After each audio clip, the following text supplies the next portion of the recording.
Ples golih atov. EU tajno obsoja Izrael. Američani v Gazi. Oborožena Amerika. Vojna je pot iz revščine. Globalni grehi, lokalno reševanje. Bitka za vodno suverenost. Iz ljubljanskega studia 142. Takle imate. Pozdravljeni. Zunanja ministra ZDA in Rusije sta imela prve dvostranske pogovore v Ženevi. Državi naj bi nadaljevali z odnosi izpred Bushevega mandata.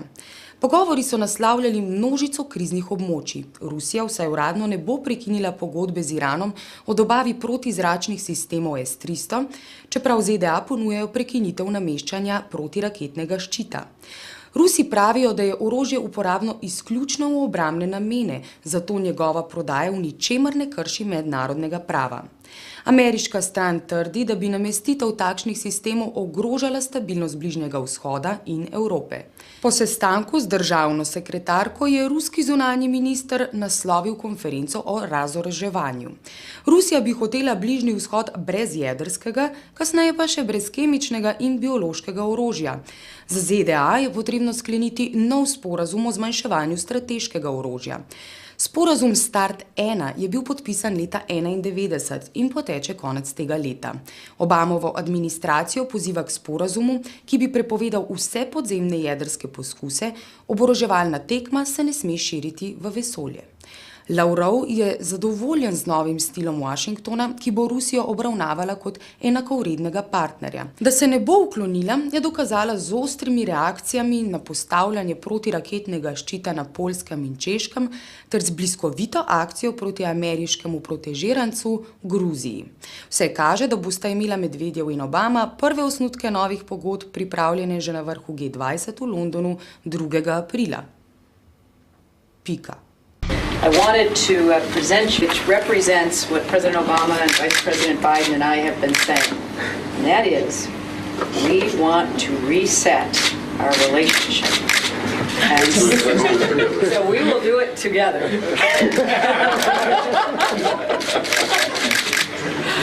Thank you very much. You are very welcome. We worked hard to get the right Russian word. Do you think we got it? You get it wrong. I got it wrong. It should be перезагрузка. And this says перегрузка, which means overcharge. Well, we won't let you do that to us, I promise. Okay, thank you very much. Thank you so Very kind much. of you. Would be on my desk. Zaupno poročilo Evropske unije pravi, da Izrael uporablja širjenje naselbin, rušenje palestinskih hiš, diskriminatorno politiko pravice do naseljevanja na Zahodnem bregu kot sredstva nelegalne aneksacije vzhodnega Jeruzalema. Ta bi moral biti po vseh mednarodno odobrenih delitvenih planih prestolnica Palestine. Večina dejanj izraelskih oblasti je nelegalnih in imajo malo ali nič podlage v varnostni situaciji. Glavni namen je oslabiti palestinsko skupnost v mestu, ustaviti urbani razvoj in ločiti vzhodni Jeruzalem od Zahodnega brega. Čeprav predstavljajo Palestinci 34% prebivalstva, mestne oblasti zanje porabijo le 5 do 10% proračuna. Od leta 2004 je bilo porušenih 400 hiš, za 1000 stavb so izdane odločbe o rušitvi. Palestincem je dovoljeno graditi le na 12% ozemlja mesta, na leto jim je izdanih 200 gradbenih dovoljenj. Od začetka pogajanj v Anapolisu leta 2007 je Izrael predstavil razgrnitvene načrte za 5500 bivalnih enot za nelegalne naselbine. 3000 jih je odobrenih. Še posebej zaskrbljujoči so načrti za 35 zgradb v muslimanski četrti v Jeruzalemu in naselbino med Zahodnim bregom in vzhodnim Jeruzalemom za 31 000 novih naseljenikov. Na okupiranih ozemljih je nelegalno naseljeno skoraj 500 000 državljanov Izraela, v vzhodnem Jeruzalemu 190 000. Poročilo Evropske unije jasno omenja 4. ženevsko konvencijo, ki okupacijski sili prepoveduje prenos jurisdikcije na okupirana ozemlja in kolonizacijo takšnih ozemelj. Poročilo je nastalo decembra lani, še pred napadom na Gazo. Situacijo v Gazi so si ogledali 3 ameriški predstavniki ljudstva, predsednik Senatne komisije za zunanje zadeve John Kerry in 2 kongresnika. Svoje opažanja so predstavili kongresu in senatu.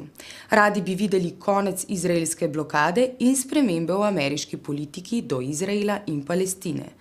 Še posebej so bili šokirani, da v blokado pomoči Gazi spadajo tudi takšni izdelki, kot so testenine, papir, pripomočki za gluhe, paradižnikov koncentrat, leča in čičerika.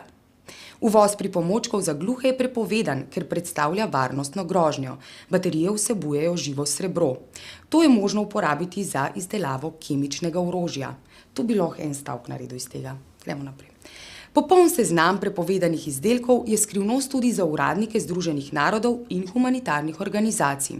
Direktor Human Rights Watcha pravi, da je izraelsko blokado Gaze moč opisati le kot kolektivno kazen. Kritike na račun Izraela prihajajo tudi iz strani nekaterih demokratskih kongresnikov židovskega rodu, kar je v ameriškem političnem življenju precejšnja redkost.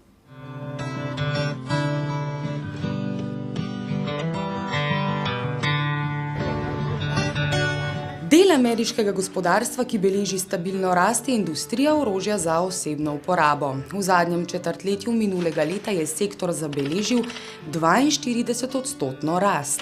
Smith & Wesson beleži 40% rast prodaje pištol. Prodaja puške zrasta za kar 308%. Ker ne morejo več slediti naročilom, bodo povečali proizvodne kapacitete. Vojna v Iraku je najbolj privatizirana okupacija v zgodovini. Od začetka napada leta 2003 je ameriško ministrstvo za obrambo z zunanjimi izvajalci podpisalo pogodbe v vrednosti $100 milijard. Petina vseh potrošenih sredstev konča v zasebnih žepih. Zunanji izvajalci opravljajo storitve od cateringa, čistilnih servisov, gradnje objektov do zaščite konvojev in varovanja pomembnih oseb. V tem trenutku število zasebnikov presega število regularne vojske. Čedalje več dela opravljajo ljudje iz tretjega sveta. V zasebnih varnostnih silah je tako kar 10.000 ljudi iz Ugande. Ti so poceni. Če ameriški plačanec stane tudi do $15.000 mesečno, se mora za isti denar Ugančan izpostavljati nevarnosti kar 25 mesecev. Od leta 2005, ko so prvi Ugančani prispeli v Irak, je ameriška vlada znižala minimalno plačo za podizvajalce iz $1.300 na $600. Kljub vsemu so plačanci pripravljeni tvegati. Plače so za njihove lokalne razmere astronomske. Zato zaskrbljenostjo spremljajo poteze nove administracije, ki se namerava prej ali slej umakniti iz Iraka. Sočasno upajo, da bo nova agresivnejša politika do Afganistana odprla tržišče tudi njim. Mednarodni denarni sklad je izdal poročilo o finančni krizi. Po njihovih podatkih je britanska vlada za reševanje bank porabila že 20% BDP-ja. Edina država, ki je podobno intenzivno posegla v bančni sektor, je Norveška. Ta je za reševanje porabila 14% BDP-ja. Kljub velikim absolutnim številkam ZDA do sedaj niso porabile več kot 7%. Podatki veljajo do 18. februarja, torej za obdobje pred začetkom reševanja Citigroupa, izdajo garancij za škotsko kraljevo banko in odkupom 75% deleža v Lloydsu. Poročilo britanske centralne banke potrjuje tudi beg finančnega kapitala v vrednosti $1 trilijona iz britanskih bank. To predstavlja največji beg tujih sredstev v desetletjih. Nekateri finančni analitiki tako govorijo o londonskem Cityju kot Reykjaviku na Temzi. Velika Britanija ima, podobno kot Islandija, izjemno velik bančni sektor v primerjavi z velikostjo ekonomije. Trenutne odprte terjatve presegajo 4-kratnik BDP-ja. Prebivalci vasi v zvezni državi Maine so sklenili, da bodo prevzeli suverenost nad svojim krajem. Po novem imajo vso suverenost nad svojim ekosistemom, podjetjem pa so odvzeli status pravne osebe. S tem se mislijo obraniti pritiskov multinacionalk, ki bi na območju hotele črpati in stekleničiti vodo. Več drugih krajev namerava storiti podobno, saj jih multinacionalke, še posebej Nestlé in Vivendi, s tožbami finančno izčrpavajo. Maine je izjemno bogat z viri pitne vode, zato si hočejo podjetja zagotoviti rezervne kapacitete za čase, ko bo čiste vode zmanjkovalo. V ZDA poteka čedalje več kampanj za spremembo zakonodaje, ki bi dovoljevala le prodajo vode iz lokalnih črpališč. Iz ljubljanskega studia 142, takle imamo!